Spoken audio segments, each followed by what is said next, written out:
Read my autobiography. Like, I have no shame. That'll work out well.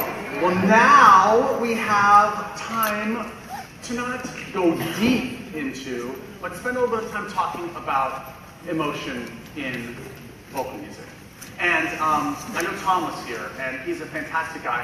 His book called Charisma, and just him as a person, his life's work has very much been an inspiration in my work in this particular subject. What happens is I would find myself time and again working with groups, large, small, old, young, pop, barbershop, anything. And it's in a masterclass format. Generally what will happen is I'll sit, they'll sing a song, and then I'll just walk up and start working with them. I might not know the names, I might not have ever heard them before, but I found myself invariably asking them the same question as soon as they were done with their performance. And it was not meant to be a trick question.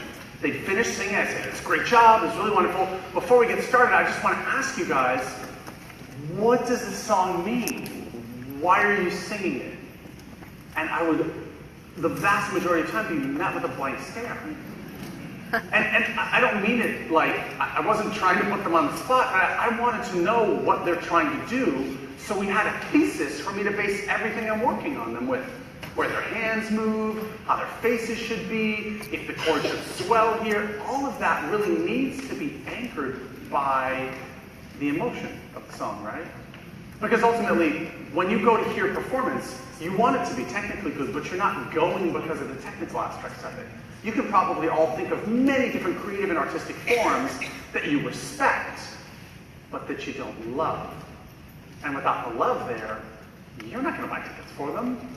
You'll appreciate them as you flip past them on PBS for 6 seconds and then move on, right? That's appreciation.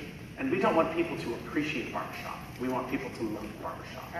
As much as you love barbershop. So my book, The Art of Vocal Harmony, is all about this. And it's not specific to barbershop, it's not even specific to a cappella singing. It's also for choirs and choruses, which is why it's called The Heart of Vocal Harmony. Because I think that probably if your education was anything like mine, and I went to many different places and sang in many different choirs, and I took every opportunity I could growing up, and I gotta tell you, I don't even think I could count on one hand the number of times the director stopped the rehearsal before we even started and said, now here's what this song is about. Here's what these lyrics mean. This is where we're going with the song emotionally. And yet that's all that an audience wants. That's what you can have a group singing in Latin. People don't care so long as they feel something during the performance, right? So let me jump through and tag down with a few different concepts throughout the book, and then you can all go by. The book starts with my favorite Aesop's Fable, which I think is in many ways the most powerful one, and maybe one that we need in our society very much right now. And it's the fable of the sun and the wind. Sun and the wind, of course, being rivals, made a little bet. They saw a man walking down the street, and he was wearing this coat. And they both, wanting to prove that they're the stronger, decided to make a bet to see if he could get his coat off. So the wind said, no, I'll go first. And the wind started blowing. Clouds came over, blacked out the sun, torrential rain was pouring down, and the wind was howling like hurricane winds. And the stronger the wind blew, the harder the man held his coat around himself. And then finally, after it was clear the wind wasn't going to be able to make anything happen, even when the wind knocked him off his feet, the sun said, all right, it's my turn. The wind died down, the clouds parted, the sun came off, and the person took his coat off. And when we're talking about emotion in music, this is probably the best analogy, the best image we can have in our minds as singers, as directors. Let me put another one to you. Didn't you hate it when you were younger and your mom said, like, come on, smile, be happy? Don't you hate that when anybody says that to you? It's the worst thing. And I know I'm a room full of women and guys all the time, when they're not mansplaining, they're like, come on, sweetie, smile, right? Sorry about that. My gender. But more importantly, the reason that it's frustrating, besides the fact that it's sexist and annoying, is that it doesn't work. You can't put an emotion on somebody else. And directors, it's probably so aggravating for you when you're trying to pull all of this emotion out of your singers, and it's not coming. And it's not coming because you can't access emotion that way, right? Be happy right now. Just be happy. I am, yeah. We are. I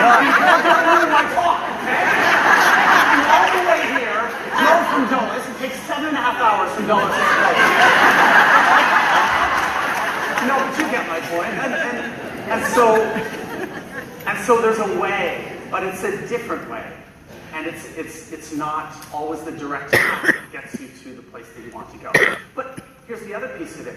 You know what it's like. You know when you're gathered around the piano on a Tuesday night and you're singing. Or when you have these moments and the lights are dim and you're in rehearsal and it all just connects and you guys have tears in your eyes and you create this beautiful music.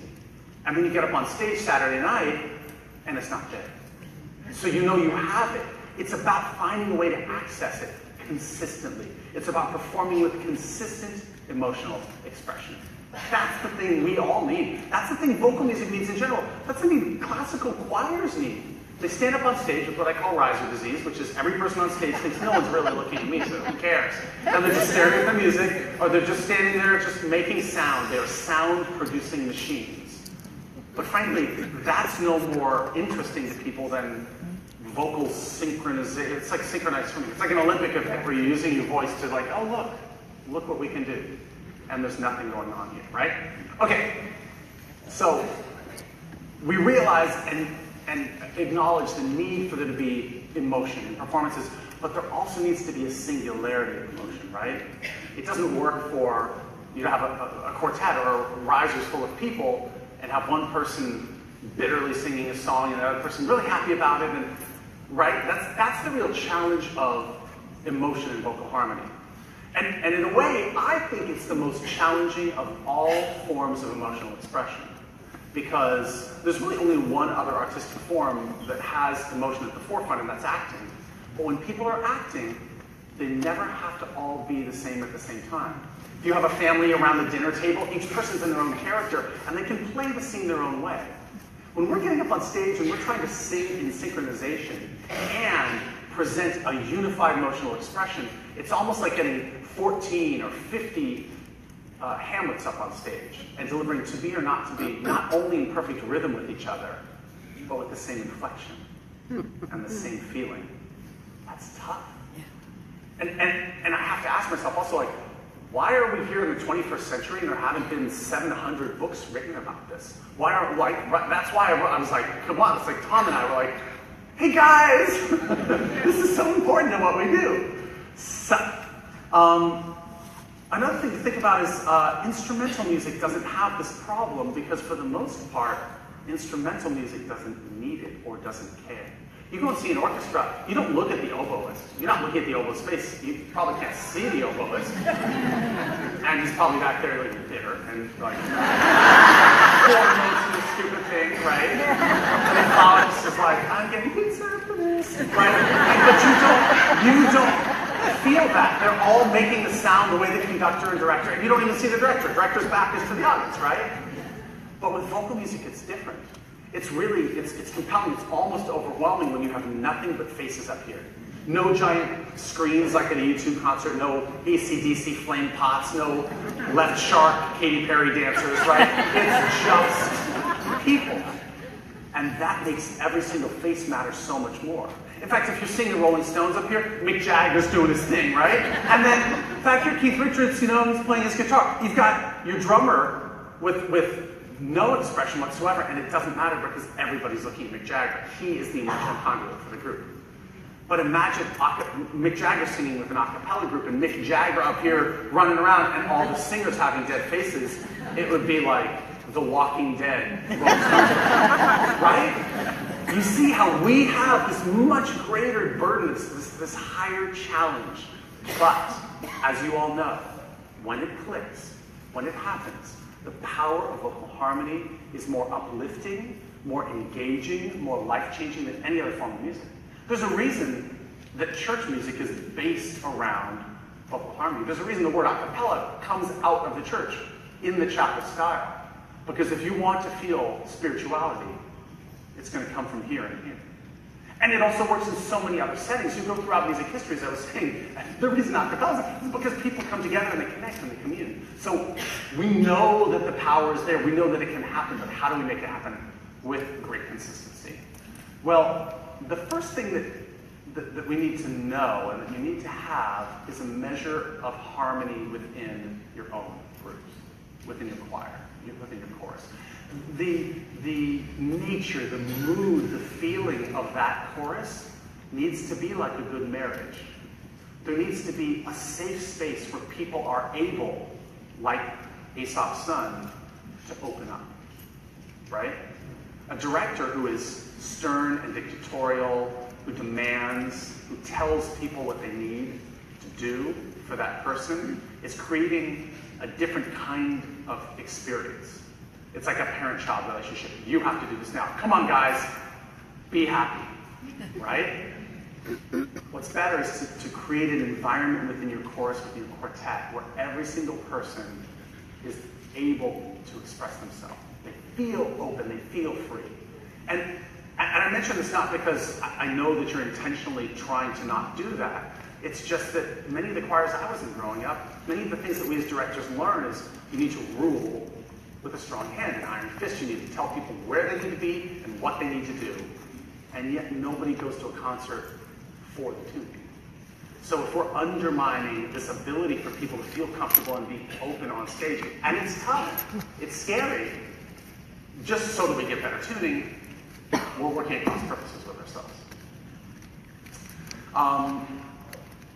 How many of you have seen the movie Inside Out, the Pixar movie with the Inside the Girls? It's really a great movie, right? Yeah. Well, as much as it seems like, how could that really be about science? It actually is. It was based on the latest understandings of psychology. Although there's something a little bit different. When that movie came out, they thought there were 7 core emotions. And now they realize there are just 4. For the movie, Pixar still was 5, because they're like, we're making a movie here, people. 7 characters is too many. And it's fiction. I mean, it's all fine. But in fact, there are 4 fundamental human emotions that you can register on babies' faces anywhere around the world. A child could be raised by wolves. They would still show you these emotions. And they are kind of like the primary colors, the building blocks of our own emotional expression throughout our lives. 4 primary colors: sadness, fear, anger, and joy. Every single one of you who is a singer needs to find a way to get in touch with and be comfortable expressing on stage anger, joy, sadness, and fear. That's it. Those are everything else is built up on top of that, right? When something's bittersweet, it's a mixture of happiness and sadness, right? And much, I don't want to give away the movie for you, but the concept of these primary colors blending and mixing to create richer emotions as you get older and your own experiences weaving into them, that's where you get melancholy, right? And that's where you get, like, a lot of rock and roll has an element of anger and joy in it as well, right? Like, as you kick out the jams, you get a Pink song, na na na na na na na. It's like, ah, but a happy, right? So, and there's some of that in the power of love as well. Like, we need to mix and blend these colors in different amounts, and know how to access them, but also know how to talk about them. So, how do we make this happen for our groups? Well, I think the first step is song choice. You want to pick songs that your group can properly express. And some of these things are very obvious. It would be strange to have a group of 12-year-olds sing Still Crazy after all these years, right? Well, by the same token, so people ask me all the time, like, can you sing any song a cappella? And my answer is always yes. But not every group can do every song really well. And it's not like, well, you don't have a vocal percussionist, you shouldn't be doing hip-hop. It's not that, necessarily. Because you can always arrange a song in a completely different way. It's more that we as individuals have experiences. And if we're going to speak truth, we have to speak our own truth. This is true when you're doing public speaking. It's true if you're writing essays. It's true generally about life in general. When you get up on stage, you have so much to say about things you've been through, but you can't necessarily say things that you have no understanding of, if that makes sense. But also at the same time, it's not something you necessarily have to have gone through all the time. And we'll talk about that a little bit in a second. The solo, how you're going to present the song, the arrangement, all of these decisions that you make should go back to what the song means, and more importantly, what it means to your group, if that makes sense. And if you can't find your way through that, then that's not the right song for you. Just because it's popular on the radio, just because it has cool chords in it, then that's about you. But when you get up on stage, it should not be about you. It should be about this. It should be about them. And this is a little bit jump on the soapbox. But let me make sure you guys realize this. Some of you probably do. Some of you really get this. But there's a specific job that you have every time you get on stage. Every time, and anytime you get up on stage and there are only 13 people in the audience, or it's early in the morning and you think it doesn't matter, here's what I want you to remember. There is some person in that audience who's hurting. Someone just lost a family member. Somebody is alone. Maybe they're an empty nester. Maybe they're a 12-year-old in school being bullied and they feel like they don't fit in. This joy that we have, this gift that we are the keepers of a flame called vocal harmony. And when you're up on stage, you have the ability to literally save a life. Literally save a life. Suicide rates go down.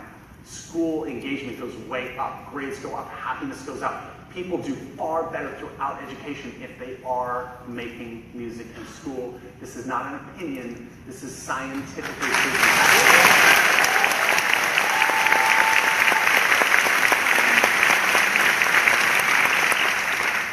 Throughout the life cycle, we lose parents, we lose wives, we lose siblings, we lose children. The pain of that is almost impossible to bear as a human being. And the thing that gets us through it is other people and the way that we connect with other people better than anything else. It's heart to heart. And that's what vocal music does. There is no other artistic form that comes close with consistency. We can enjoy watching our downloaded Netflix streams of HBO shows and all that kind of stuff, but that's diversion, that's not deep. The experience that you have in your rehearsals is deep. That's why you do this. That's why you eat in the cafeteria and walk all the way over here at 3 in the morning or whatever time it is right now, right? Gift given to one person after every concert you have literally changes the world. That's why this is so important. So when you're on stage, when you think it doesn't matter, when you're fed up, when you're exhausted, that's what I want you to remember. Save a life. Someone out there's life will be saved as a result of your performance. Off the soapbox. Okay, back to this. So, moving on from choosing the right song, how do you get your group to be on the same page? Well, we need to talk about it. Let's talk about the lyrics. Let's focus on the context of the song and have a group discussion. It's much easier in a quartet than it is a large group. But you could send a couple of people off to do an analysis of the lyrics, to look at different performances of the song through time. What has the song meant? Where was the original songwriter in his life when he wrote it? And this is something to note. A lot of these great songs that are being sung, the Great American Classic American Songbook, right? And these songs that have stood the test of time, some of them have deep, difficult stories behind them. Stories of race, stories of sexuality. Some of the great songwriters were gay. And when you sing a song like If I Loved You, and you think about unrequited love, and you realize what that meant at that time, it can be heartbreaking. And a lot of Cole Porter's lyrics are clever, but there's the sadness behind them, right? Knowing about that, understanding that time in history, what he was going through, and what it meant then, and how that is still the case now, can bring so much richness into your music. And then the director doesn't need to say, like, remember what this means all the time, because you know what it means. And more importantly, you don't have to say, pull down here, open up at this little moment. We're getting quiet here for a reason, rather than just like, I told you that it's supposed to be quiet here, right? The song goes on a journey. Hopping through this because I know we don't have forever. The next step is for you as individual singers to understand your connection to the song. The easiest kind of connection is what I call identification. You have experienced the things in the song. You feel this song. And we want you to be able to just be you singing the song. If you're singing I'm Walking on Sunshine, everybody has felt that level of joy before. So you need to find a way to get into that joy. So how do you do this? some kind of a trigger, some kind of a memory, a sense memory. This comes from acting, Stanislavskian technique of having experiences in your own life that you can recall and that bring you to a place where the emotion aligns with the song. So this is having a joyful memory about Christmas morning, or if you were walking on sunshine when you first fell in love. And being able to really remember that and go to that place enables you as an individual to be able to express that piece of music. And then directors, you're not up on stage like, come on guys, bring more, give me more. Now something to know about that also is, this isn't something that just happens on stage. Yes, you have to stop and go into this two-measure phrase, but when you're singing through an entire song in rehearsal, that emotion should be there.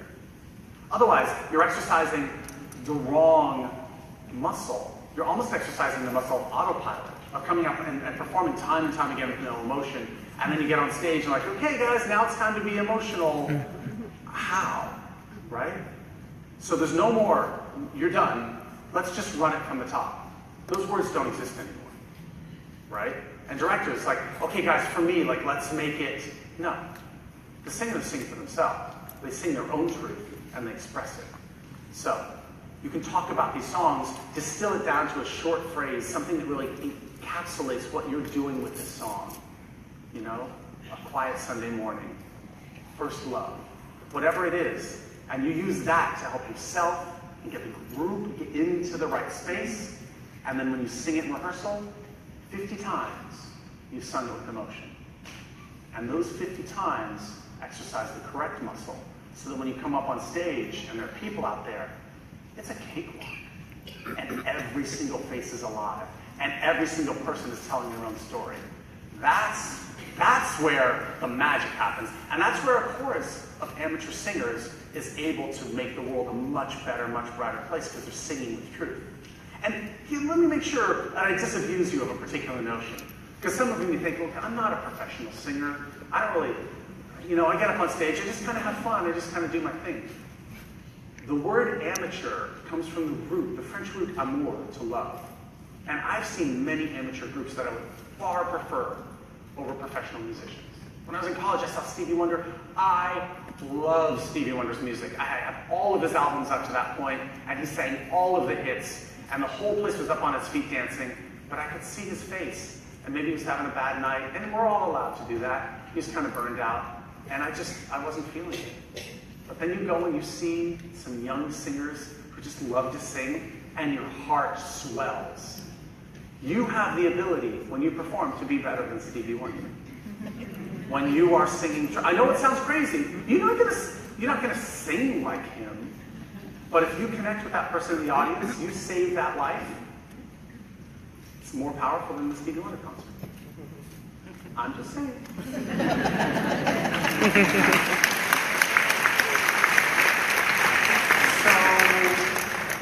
What other abilities do we have? What if we don't feel this music? What if this isn't our music? Well, there are a few other techniques. There's visualization. Can you imagine yourself in that situation? Is that an easy one? Your mother went through it. Your kids are going through it right now. You weren't bullied, but your best friend was. So then you can sing about this thing and you know what it's like. Or even more powerfully, let me tell you, if it's a song of loss, and you're younger and you haven't really lost anyone in your life, and the alto who stands right next to you in your choir, sorry, baritone. It's okay, I speak barbershop, it's all good. Talks about what it was like to lose their parent. Or in my case, I lost my brother when I was in high school, age 17. Yeah. And people don't know, but that person telling their story, what it's like, is all you need and more. Because then, when you get up on stage and that pitch is blown, and the director says those couple words, and you look at that person, and that memory comes back, you don't need Christmas morning. You don't need to have experienced the thing. You feel it, because you're connected. And then, boom, out it comes. And another reason that you need to do this in rehearsal repeatedly is there are going to be moments when you're overwhelmed. There are going to be times when you lose it, and you can't even make sound. So you have to experience the emotion over and over again so you know where that line is. No, I'm not really in it right now. I'm not really feeling it. Okay, I need to lean into this emotion. I need to think more about what that person's story was, and then it comes. Or it's just too much. I need to back off. I need to back off. And for each person, this experience is a little bit different because we all experience emotions in our own ways. The key is not that it needs to be the same. The key is that you need to have those muscles. And just as you need to get up to the notes, you need to get up to the emotions as well. That makes sense. Character, substitution. There are songs where it's really not your life, not the life of the other people in your group, but you can put yourself into that character the way an actor puts themselves into a role. And so long as the core emotions are your own and you're able to substitute in experiences that you've had, the details don't matter as much. The key is that you're still singing truthfully. Now, some of you directors right now are probably thinking, this is nice, this is all well and good, but I still need my group to be technically really strong. Here's the thing. When you're singing with real emotion, you're going to be 70% of the way down that road. You want real dynamics? You're going to have real dynamics. You're going to have real fortes and pianissimos if the person's really telling the story the right way, right? And your vowels will be aligned. This is something like, you can spend forever, like now, we need tall vowels, so you're now a little bit wider and brighter, and you spend forever on this, right? But that's because one person in your group is happy in rehearsal, and another person's feeling kind of sad, and so one mouth is downturned and the other one's all right up in here. If everybody's feeling similarly, you'll see their faces align. Those vowels align. And all of a sudden, the sounds you get from a group can be chilling. Because we are really good at being able to tell if people are telling the truth as humans. Not perfect, but when you see it in their eyes and you hear it in their voices, you can tell when someone's talking to you on just the way they say hello, right? Family member calls you, hey, how are you doing? I'm okay. You can tell from that alone so much, right? So why spend all of our time? You need to say, like, no, when you say I'm okay, you need to go, I'm, everybody, Seriously, if you're feeling the song the right way, it would just come out, I'm okay. And then, so you're so much further down that path. There'll still be moments to polish, but if the emotion is right there, the technical things will go hand in hand and you'll be much further down the road.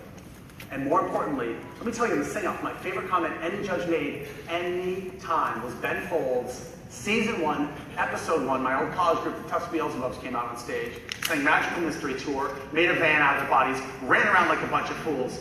And Ben Folds said, you know what? It wasn't perfect, and I didn't care. I would gladly watch that all over again. And that's the key thing.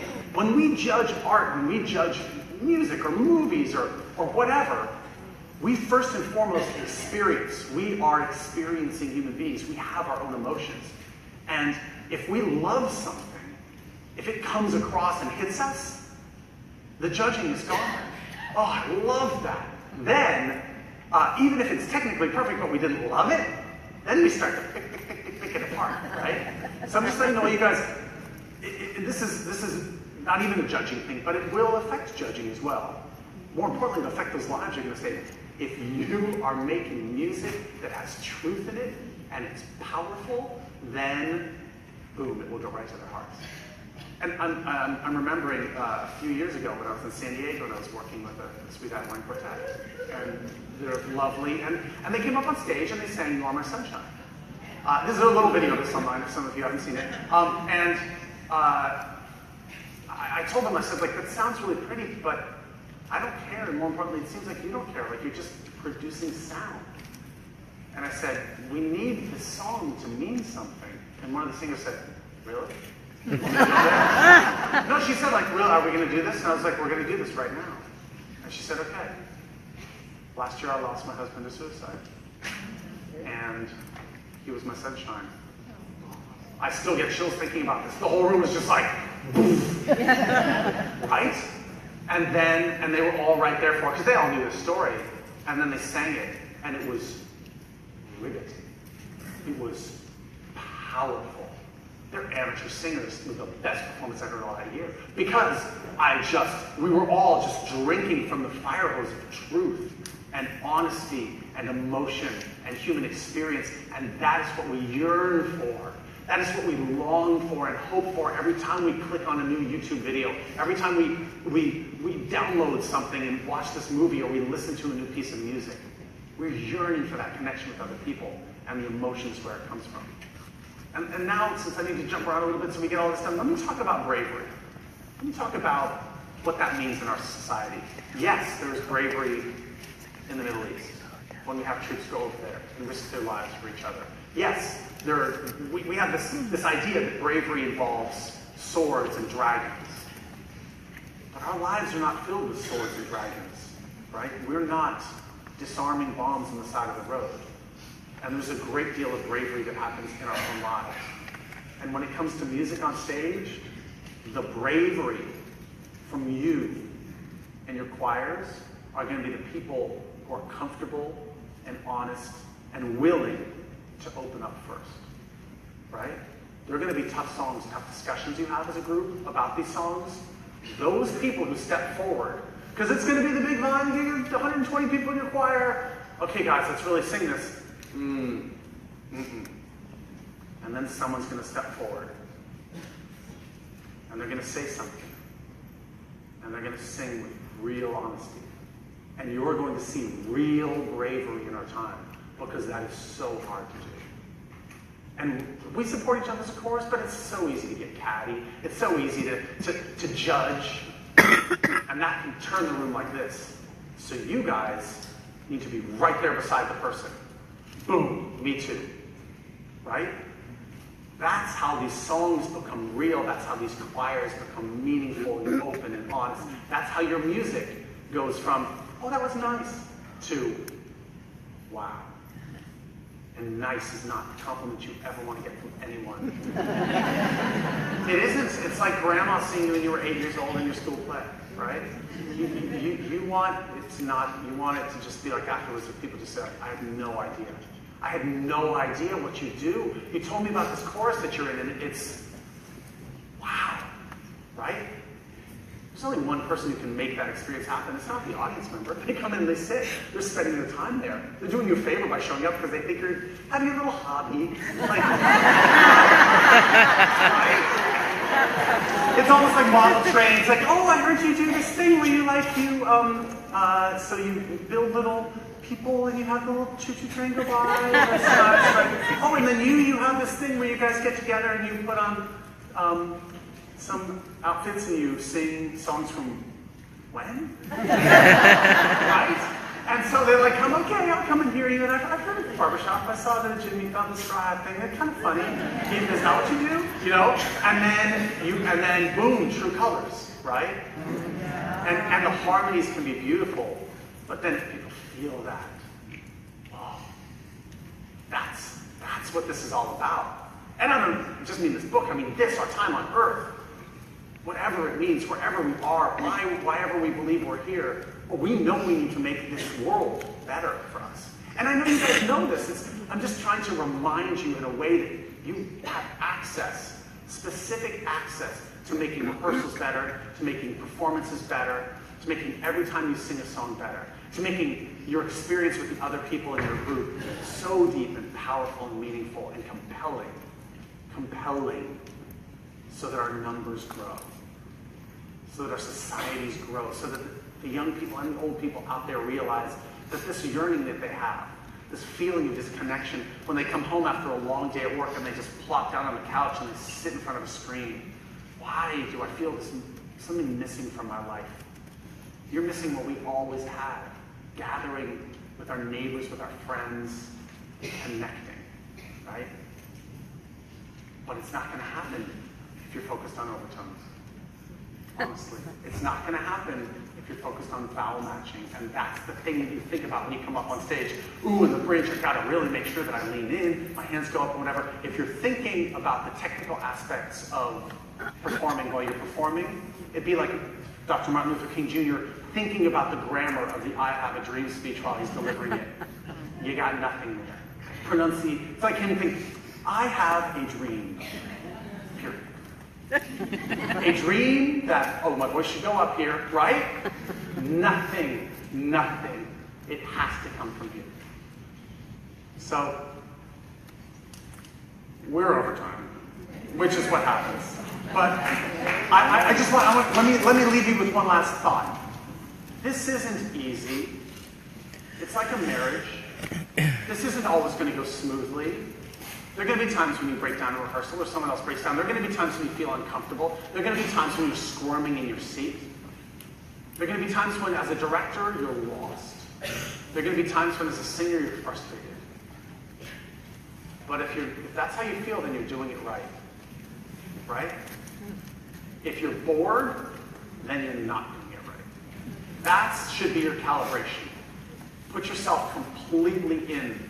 And the more you put into it, it's just like a marriage, the more you put into it, the more you're going to get out of it. Anyway, I hope this has been helpful. Yeah.